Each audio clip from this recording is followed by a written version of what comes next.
eyo togovio no vivevie toji no lawo miawe le doji la togovio miawe le doji togovio pata mede pepe kegbe la vue abe nyami kegbe le di totro na ebe duwa ma wone yira mia dometori siade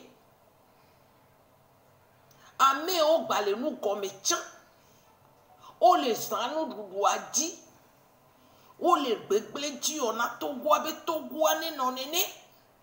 e zanu kemi duna ne du avanyo fifi ya e kemi na gba wedo ienti ade o le nu gome be togo ane no nene game o la to no dunu o le du ame poto wa mo agbeto yin le du amota ne wo ya gbele du ye poto gbedono o le loga poto so le itugudo so le wo nu kejuro kwa edu ane no nene ya medi o le togo ba yin gbaji o mu jibe du ane nyopo o ne du anyo a le o fi na togo be garo ma gbate fi o le o hona valise ro ma gbate ho le o to na nu gome ve hona garo ma gbate ho yenti ade o le côté droite à gauche benade et doit m'battre ga que cette fois-ci ma ou degbe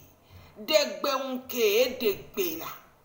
degbe unke degbe pole ke ye togo vio le na le do e pole ke ye togo du kwa le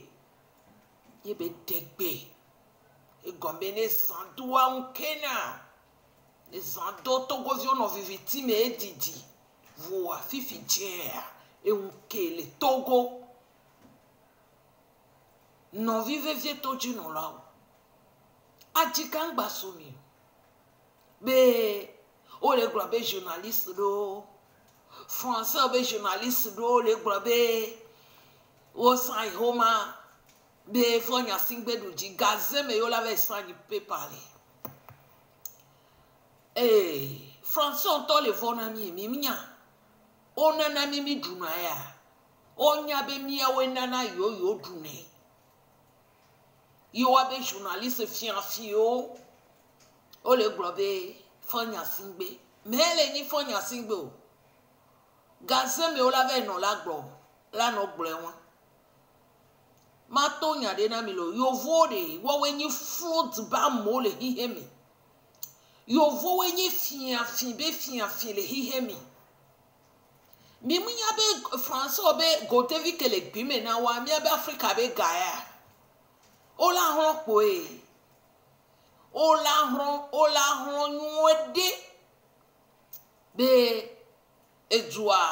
Africa be jua nto pata ne no nyama game ame hon vio ko la so do funwa ola no lo Africa be enuna yo ya yo la so no duwa no renyi odaje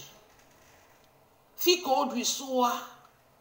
ezando evo enkevo l'Afrique be dure pepe me fie unke français otutu gba o le jadua ya français o jadua ya lo mi ngule dare mere pepe kesenya ya ne ngule dare be nyonde gbo dare be français o le jadua ya o le po aya dudua o le po ewu mia o ya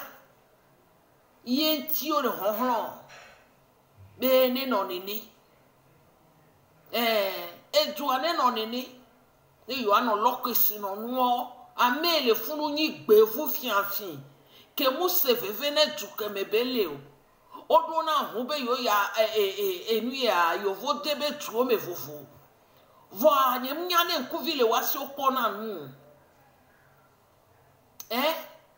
ne nye anyem konkume wa ne nye ngba konkume nye mu nya nu to cha omu ya makpo ebe na de yo majo no lord gale tunye me aso no etubu me ye konji tete mu le tunye me asi mu le tunye me ewu makpe ma be ma jira tunye me do tutu gba ne vino danu la home ne mu suvia wo ma so be na meburi ke tobe wa passe partout yo nyia o jivi o kaka o mu se vefe na gbetori e o do na fu ya po a o le se le enu ya do na zido papa no na mi nyo trotro ano yia e yo nyi le ko la te se vefe na tumevi o togo vi o le gble won be journaliste jukabe liso escrow fi wa be journaliste wa mi gba po wa gbo lo fi ke nu ale ele kogbo na wa kekem agba na ile kogbo no yin ma ple o fi ke o le a ewu no wa so afodo hlojino ewu no wa so afodo hlojino mi le ozu o le ozu yo mate hwa fi efonya sinbia to le fi a ne glo no we le afo jesu ne do ane la te de gloa e la ke doenji wa o mi e dare gongongongon o ho se be to gwala ma chine ni ode ye ti e ma won to yo ye be dolala ye ti be yo agbe yo mi parce que enya ba gbe yo mi e pe ka jipe la to la de Togo ya e de ka jipe be la to amere zrupo Jesu va coming agbe yo mi pe ni president du Togo viu ne mi se ami kan do jila e jiru do to aho evo mi mu le po ya mi da si fian fi journaliste o mi da si fian fi ko nya avocat o be o fian fi o le dunu le nu wa wra mi le viviti mi yo no na nya fufuru gbo enwu ala ke na mesi ami enwu ala ke ne santo enke na Togo viu ne sandore enke na ya poe totro mu lentiu yiti no vinye Togo to mi le didepo ne mi ase ahwa ya munyi mi aba ahwa yo mawo nse kata to ele wa ahwa ya na mi nse kata to ele wa ahwa ya ejiruru ya vavu e journaliste de gbonyade o e kofi de gbonyade o kojo de pompo de o mi gba po fun gbo enu enya na jabu toto le to me ne bebe eduna we kaka eduna we ne ga keme peku ato afo amene chwe amene pe ngro na na ebe ne va na nyi ode ntozuru na kan ve no akparika la no sonku enu ele jode fonya singbe kudo ebe akameti oji ya mino toji bo ma da o ma pa bobo ma o la pa bobo la da pala yo mi abe president bubu to be yo nya be ma we le jinyawo mino tene mi apo ma obe unse etri akolo ma unse katatoa etri akoita ganyenye so unse blalichi eyele mi apa gbera si alo mi nya nene yo no vona na nde pepo no fi ko yo ma obe nkole odo la fon ma udu jina mi vo Togo viwo mi no jajra do ji lo fonya singbe ko eba kamechi wa fi ko le fi o ma te gbre na mi o o la gbre na mi ya mi atese egbe fifi ya ameo fian fito de vi ko cho enkume mule wasi o e ko ve pro le duvovo me o e Togo vi o gba ni o be yo yin ministre o le da pataku do nwa gapopo za de gbona mi aso pacha da lo me no bo le de gbobo la te de ma ne o jana mi aso pacha no e mi abo ne jan ne mi apo enu yo nro be ni be na de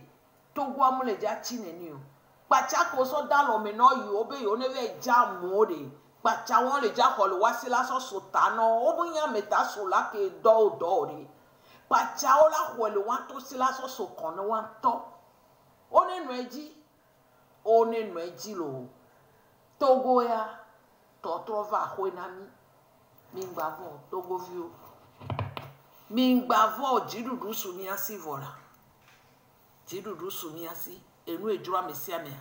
mi ɖa tsi no wa wɛ enu edzro ame sia amea mi ɖa tsi no wa wɛ ne mi akpɔna be na de leke be le dza nɔ ɖo ma miabe président monsieur Agbeyo me kɔdzo ngbale gblɔ nɔ be vo mlɔ anyi aɖi ɖe me avo fɛ